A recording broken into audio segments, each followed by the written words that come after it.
thank you very much. I attend the Burma-America Alliance. Chevron's human rights abuse.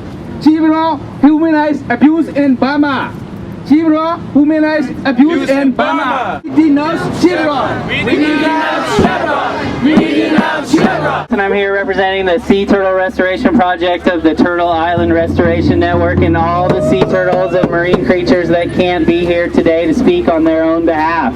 The oceans are another community, just like Burma, Ecuador, and Angola, that are suffering and dying from the effects of oil and Chevron's ruthless extraction in the ocean. What do we want? Zero discharge in Alaska. When do we want it? Now.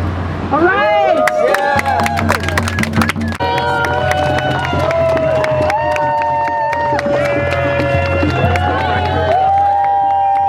I'm a proud member of the True Cost of Chevron network. The people who are gathered here in front of you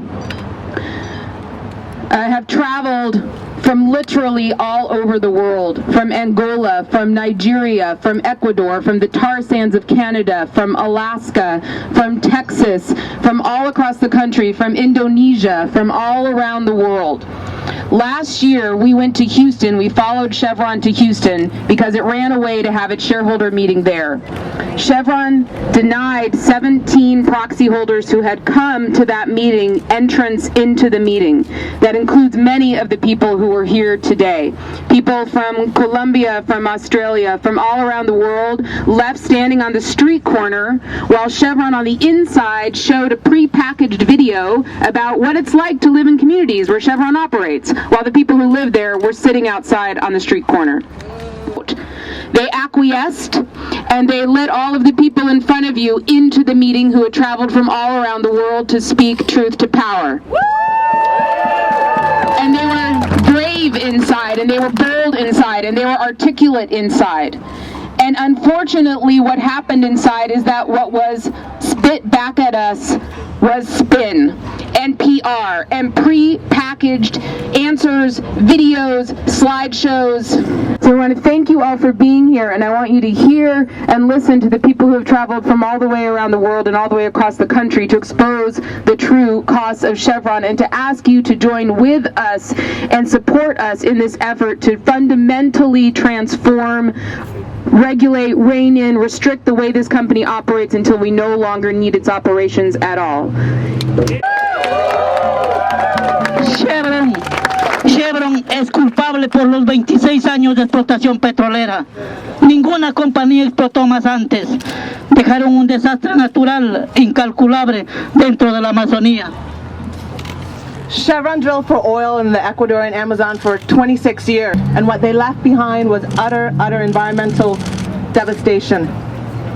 I will never give up. The people of the Ecuadorian Amazon are strong, and they are united, and they're together in this, and we will never give up this fight.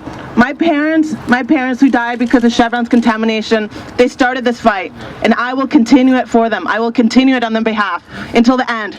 So thank you all for your support. The indigenous people who inhabit the Amazon in Ecuador, they are suffering. The rivers, the land has been poisoned and contaminated.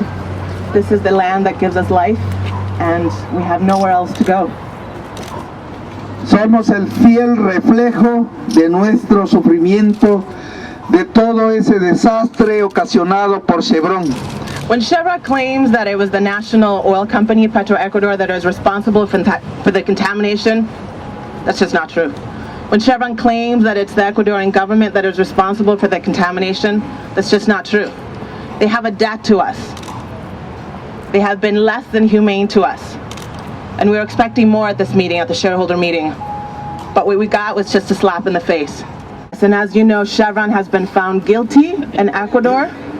Chevron has been found guilty, $18 billion guilty of environmental devastation, of human suffering, of devastating health for the indigenous peoples and the campesinos who live in the Ecuadorian Amazon. So the lawyers will continue litigating, and it's not about money. It's about dignity, and it's about justice. Gracias a todos y gracias por el apoyo de ustedes. Thank you all for your support. Thank you all for your support, and we're going to continue fighting this. I'm J. Okon. I work with Quebec Castle Women Development and Resource Center based in the Niger Delta region of Nigeria.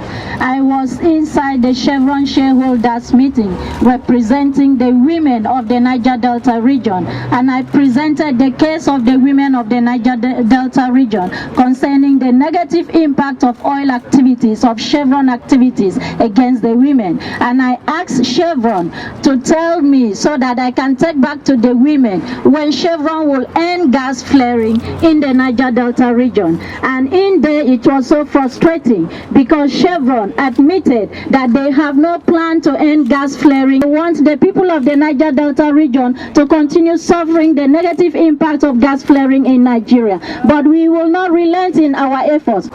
Hi, my name is Mary Rose Taruk, and I fight Chevron day and night. In the daytime, I work for the Asian Pacific Environmental Network, making sure Chevron is accountable here in the Richmond area. And at nighttime, I volunteer for the board of the Filipino-American Coalition for Environmental Solidarity, fighting the Chevron oil depots in the Philippines. We saw lots of lies in forms of charts and videos in there. And one of the charts was about Chevron proclaiming that 2010 was their safest year ever. Yeah. And the way they measure safety is inside their facilities and whether their workers are safe.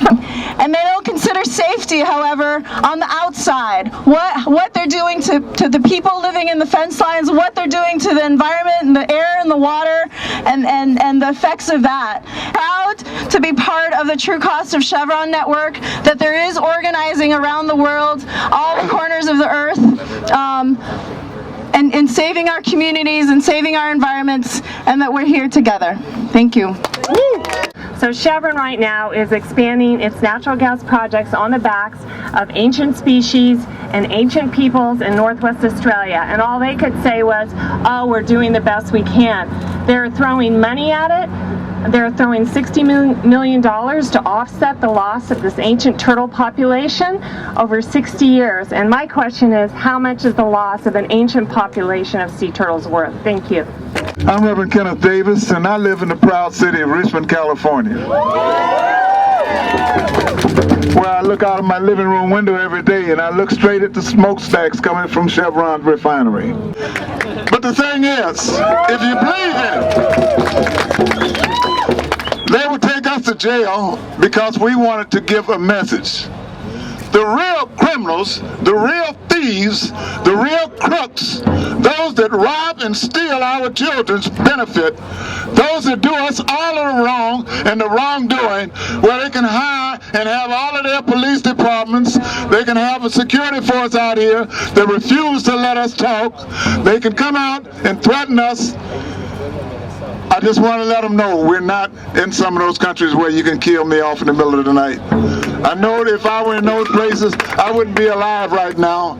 But at my age, I don't care. I'm guaranteed 70, that's what the good Lord says. I'm living on some of their time now. I've had mine. But my problem is that they continue to rob, steal, and do harm, not only to you, and you, our common goal, our common bond, all of these people out here, for one reason, we want to live. We have children. We want to live. What they don't tell about is when they come out and rob and steal from these other countries, they go to Angola, they go to Nigeria, Chad, they go all over the doggone world, they steal. And I say steal. Let them sue me if they want to. I call them some crooks, some thieves, and they go and they steal all of the oil from around the world. Then here they come into my community, so nice in their tankers. They drop it, they crack it. They take this stolen oil, and then they sell it to you and I at inflated prices. Next year, we'll be back again. Next year, we'll be back again. Chevron, we don't care where you go to have your meeting. Wherever you go, we're going to be there, and we're going to keep on trying to tell your shareholders. And the thing is, we know shareholders don't always know what these crooks are doing. The shareholder only knows one thing, profit and loss. Everybody dealing with Chevron isn't a gangster, crook, and a thief. But those board of directors, those that deal with the performance, those that deal with the profit and loss, those are the real criminals. That's right. Not us out here in the streets that'll go to jail and put our lives on the line. And so, thank you, thank you, thank you. Justice!